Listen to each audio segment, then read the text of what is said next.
എവിടെ എന്റെ ചീപ്പ്?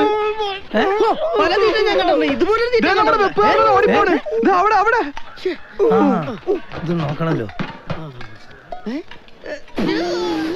ഫുള്ളുപ്പ്. ബിരിയാണി കുളമായി. ബിരിയാണി മൊത്തം കുളമായി. ഈശ്വര, അവരിപ്പോ എത്തുമല്ലോ. ഇനിയിപ്പോ എന്താ ചെയ്യാ? വാടാ.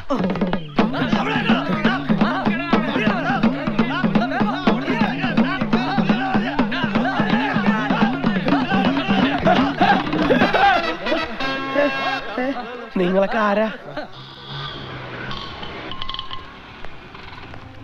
മോനെ, കോഴി ബിരിയാണി ഉണ്ടോ? ഉണ്ടല്ലോ, ഇരിക്കാൻ നേരല്ലേ മോനെ. ഉണ്ടെങ്കിൽ ആ ചെമ്പോളം കിട്ടെടുക്ക്. ഒന്നും പറയണ്ട, ഒരു കല്യാണ ആവശ്യത്തിന് ഉപ്പിട്ട് കൊളാക്കിയ വെപ്പുകാരൻ.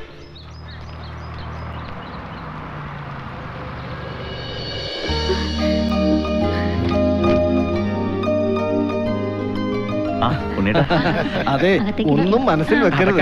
അതൊന്നും പ്രശ്നമല്ല. സ്ത്രീകളെല്ലാം അകത്തേക്ക് ഇരിക്കൂ. അങ്ങോട്ടിരിക്കാം. എന്താണോ അവര് വെളി വന്നോ? ചെന്ന് നോക്ക്. എനിക്ക് നാണങ്ങളാ വയ്യ.